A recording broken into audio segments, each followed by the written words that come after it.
kita yang sekarang menghadapi bencana di dua negara, yaitu di Turki dan Suriah. Kemarin sudah dilepas tim pendahulu oleh Bapak Menko PMK, tim Basarnas Medium SAR jumlah 47 orang, tambah tim BNPB, tim pendahulu untuk menyiapkan segala sesuatunya sebanyak 12 orang. Sehingga kemarin tim awal itu berjumlah 59 orang.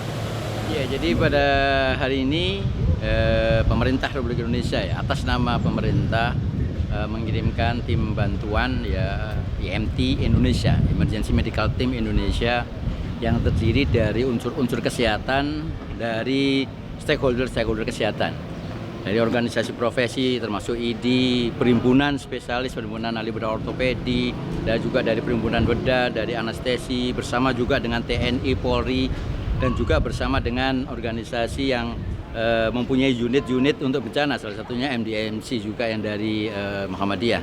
Dan ini kemudian dikolaborasikan dalam satu bagian tim EMT Indonesia untuk membantu saudara-saudara kita yang ada di Turki yang saat ini mengalami bencana gempa. Seluruh Indonesia atau NKRI tercinta kita ini, setuju ya? Semangat pagi!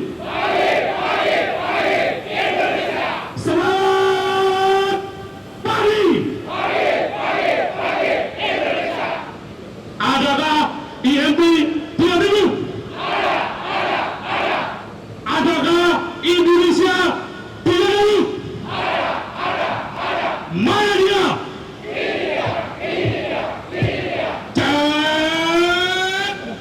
Dan nanti tim Indonesia ini bergabung dengan tim-tim negara lain. Sudah ada 62 negara yang mengirimkan tim SAR maupun kesehatannya di sana. Ini mereka akan bekerja kurang lebih 1 bulan, dan mudah-mudahan ini bisa membantu lah sedikit permasalahan yang ada di Turki. Betul, timnya itu berapa banyak? 119 orang. 119 orang. Sementara yang dibawa oleh tim sekarang sudah ada juga barang-barang logistik sebesar 20,5 ton. Di luar barang-barang logistik kesehatan yang disiapkan oleh tim ya, oleh Kementerian Kesehatan. Ada tenda, ada sleeping bed, ada tenda keluarga, ada genset, ada lampu solar, ada pelbet, ada makanan siap saji, dan lain-lain. Nah, nanti kita sedang menghimpun ada 4 pesawat lagi nanti, 2 pesawat ke Turki, 2 pesawat ke Suriah. Isinya logistik semua, lagi kita himpun. Itu semuanya berdasarkan kebutuhan yang sangat dibutuhkan di lapangan. Ini dalam rangka bantuan kemanusiaan untuk Turki yang sedang mengalami bencana gempa yang mana kita ketahui sudah hampir 30.000 korban jiwa ya yang dilaporkan, dan juga evakuasi masih terus berlangsung, dan alhamdulillah sampai terakhir ini masih ditemukan korban yang selamat yang masih bisa tertolong. Oleh karena itu sambil berproses evakuasi di sana, tim dari Indonesia juga ada yang sudah berangkat hari Sabtu kemarin, dilepas oleh Menteri Koordinator Pembangunan Manusia dan Kebudayaan bersama Menteri Pertahanan, Menteri Kesehatan, dan lainnya untuk membantu pemerintah Turki untuk mencari korban dan menolong korban tersebut. Nah, ini tim kedua yang diberangkatkan. Jadi tim yang sebelumnya kemarin itu adalah tim Basarnas, Inasar yang untuk search and rescue. Ada juga dokter yang juga ikut terlibat di dalam tim Basarnas. Kemudian hari ini adalah tim IMT-nya untuk tim kesehatan ya, dengan logistik ya, yang kemudian juga menyusul teman-teman di lokasi di wilayah bencana gempa. Nah, kemungkinan nanti bersama WHO, bersama pemerintah Turki, kita akan membangun satu layanan rumah sakit lapangan. Jadi memang pemerintah Turki maupun komunitas internasional meminta Indonesia bisa sampai memberikan layanan berupa EMT atau Emergency Medical Team tipe 2, atau dengan kata lain rumah sakit lapangan di mana bisa melayani pasien operasi atau rawat inap sampai pemulihan sampai sembuh. Sekarang kita atur yang pertama, setelah ini penaruh bagasi selesai, kita ke atas sarapan. Selesai sarapan, kita taruh barang-barang yang melekat ke dalam pesawat.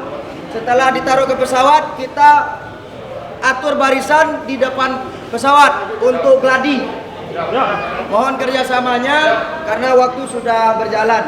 Demikian, terima kasih. Jadi kalau secara teori memang secara internasional universal pemberangkatan tim disaster itu 2 minggu.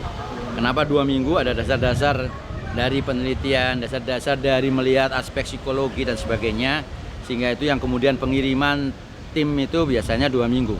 Tapi kalau kemudian kita bicara internasional tim yang seperti ini ya tentunya kondisi-kondisi yang akan didapatkan di sana termasuk nanti kendala-kendala terkait dengan masalah pemberangkatan transportasi ya. Maka tentunya bukan tidak mungkin nanti buat tim-tim yang ada di lapangan biasanya diperpanjang. Tapi tentunya diperpanjang dalam tanda petik dengan kondisi-kondisi amunisi, perlengkapan, logistik yang juga nanti disupport gitu.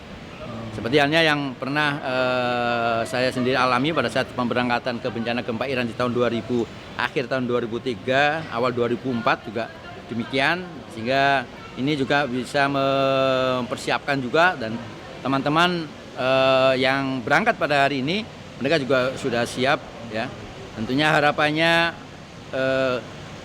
kontinuitas di dalam pemberangkatan tim ini juga menjadi perhatian oleh negara karena Turki termasuk negara yang juga kemarin aktif membantu di setiap bencana yang ada di Indonesia, khususnya yang ada di Aceh. Bahkan memberikan sebuah kesan tersendiri bagi masyarakat Aceh terkait dengan apa yang sudah dilakukan juga oleh pemerintah atau warga negara Turki untuk memberikan bantuan kepada Aceh juga pada saat tsunami tahun 2004 akhir sampai 2005. Ya Allah yang Maha Agung, limpahkan rahmat dan karunia-Mu kepada saudara-saudara kami pejuang kemanusiaan yang akan berangkat pagi hari ini ke Turki dan Suriah. Lindungilah setiap langkah mereka, jagalah mereka dari segala mara bahaya ya Allah. Mudahkanlah setiap tugas-tugas yang akan mereka hadapi. Sehatkan dan selamatkan mereka semua hingga mereka kembali ke tanah air. Ya Allah yang Maha Penyayang, berilah ganjaran pahala terhadap musibah yang menimpa saudara-saudara kami di Turki dan di Suriah. Gantilah untuk mereka dengan yang lebih baik darinya. Berilah kekuatan dan kesabaran kepada mereka. Jadi kalau di kita di Pengurus Besar Ikatan Dokter Indonesia itu sifatnya lebih koordinatif karena kita punya namanya pusat krisis. Di mana pusat krisis mengkoordinasi tiap-tiap perhimpunan yang mereka juga punya tim IMT ya. Tim yang unit yang mengenai penanggulangan bencana disaster termasuk juga persiapan logistik ya. Sehingga eskalasi pada saat dengan kondisi-kondisi bencana seperti saat ini dengan mudah dikoordinasikan sebenarnya dari sisi SDM. Tinggal nanti tentunya sekali lagi kalau udah bicara ya tim, apalagi bicara atas nama negara, maka kolaborasi ini harus dibuat dan diperkuat untuk mengisi kekurangan dan dukungan ya, apakah itu dari aspek logistik, kemudian aspek manajemen, termasuk juga dalam aspek kebutuhan peralatan dan rumah sakit lapangan jika memang dibutuhkan, sehingga tidak bisa kita hanya berangkat sendiri tanpa ada koordinasi juga dengan stakeholder kesehatan yang lain. Kami dari PBID khususnya di bidang Puskris dan pengabdian masyarakat. PBID di sini diketuai oleh Dokter Corona, yang dimana saya dalam bidang Puskris dan Pengmas ini saya di sekretaris bidang Pengmas, Puskris dan Pengmas. Nah, ini menjadi tugas dan tanggung jawab kami di bidang dalam keadaan darurat yang dibutuhkan oleh Turki pada saat ini. Maka itu menjadi tanggung jawab untuk kita laksanakan, dan ini menjadi instruksi langsung dari Ketua Umum kita, yaitu Dr. Muhammad Adib Humaydi. Ya, terakhir mungkin bencana-bencana nasional kita terlibat, dan ini kali ini menjadi pembelajaran yang sangat berarti, terutama bagaimana men-setup rumah sakit atau IMT tipe 2 yang diperlukan untuk membantu teman-teman di Turki. Secara pribadi memang ini bencana alam yang pertama kali buat saya untuk ke luar negeri. Selama ini saya hanya di beberapa kali gempa di Indonesia aja. Ini pengalaman pertama kami, dan ini menjadi kesiapan yang ekstra bagi saya karena menghadapi cuaca yang luar biasa, cuaca yang berbeda dengan iklim kita. Makanya kita beberapa kebutuhan yang tidak biasanya mau nggak mau saya harus harus saya penuhi atau harus saya sediakan untuk pribadi diri saya. Yang dari pertama yaitu baju hangat, terus yang kedua ada obat-obatan pribadi, itu sangat penting untuk kita selama di sana. Belum bisa dipastikan, tapi secara umum relawan sudah bersiap, baik medis maupun penunjang 2 minggu sampai sebulan berada di lokasi. Memang pengalaman yang lalu waktu di Iran ada yang sampai 2 bulan ya.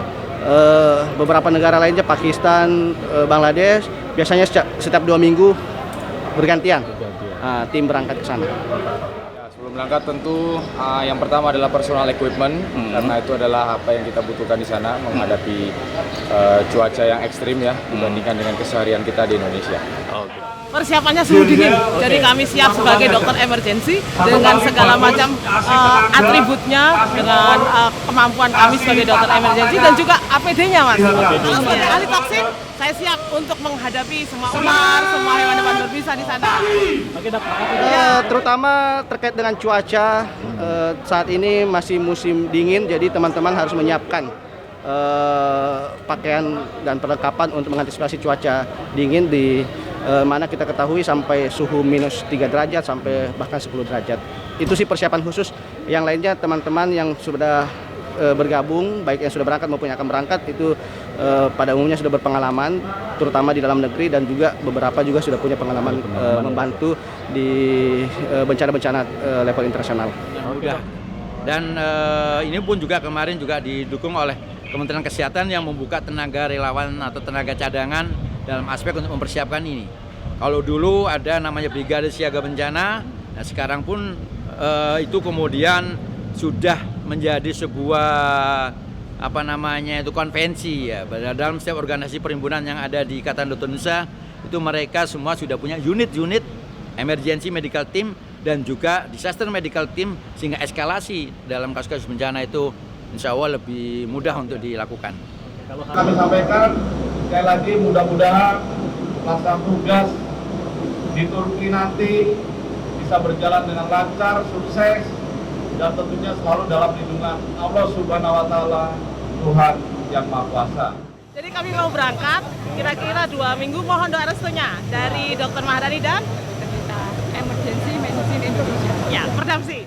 Buat teman-teman relawan yang next mau nyusul. Oke, yang pertama adalah selamatkan diri lebih dahulu, baru setelah itu menyelamatkan orang lain. Siapkan fisik. Oke, itu aja dok. Ya, mereka. Makasih dok. Ya. Sebagian dari beberapa teman sejawat memang sudah pernah mengalami atau pernah ikut dalam tim, tapi pada dasarnya yang paling harus kita tekankan, dan ini sudah menjadi konsep, menjadi relawan, baik itu relawan di dalam negeri maupun di internasional, bahwa yang harus kita lakukan adalah to serve, melayani, not to be served, bukan untuk dilayani. Itu yang pertama. Yang kedua adalah teamwork. Kemudian yang ketiga adalah one command, one center. Jadi satu komando, ya, satu sentral, ya, itu karena kita harus saling berkoordinasi dalam satu bentuk bagian tim. Kemudian tentunya bagaimana nanti harus ada pembagian tim, manajemen support dan medical support. Terus apakah kemudian pada saat kita berada di lokasi, tim-tim yang kita bawa mempunyai kualifikasi untuk bisa bekerja di fasilitas kesehatan yang ada di Turki itu sendiri. Karena biasanya beberapa negara mempunyai ketentuan-ketentuan untuk melihat apakah kualifikasi itu memang memenuhi syarat untuk bekerja di tempat-tempat fasilitas kesehatan milik mereka atau milik pemerintah. Atau kalau umpamanya tidak, ya tentunya kita juga menyiapkan rumah sakit lapangan, sekaligus juga mungkin membantu dari sisi bagaimana meningkatkan preventif promotif, ya, hygiene sanitasi, kesehatan lingkungan, secara epidemiologi juga membantu menganalisa kondisi kesehatan, karena itu menjadi satu dasar report bagi kita, sehingga itu apakah nanti memang membutuhkan tim bantuan. Dan yang terakhir tentunya yang paling penting adalah karena kita berada di negara yang lain, maka kita harus membangun komunikasi yang baik dengan liaison officer yang ada di sana, yang berkomunikasi secara intens, termasuk juga kita harus menjunjung tinggi adat istiadat dari masyarakat setempat ya, karena kita menjadi bagian atau tim yang memang ingin membantu masyarakat yang ada di sana. Satu ini terus maju.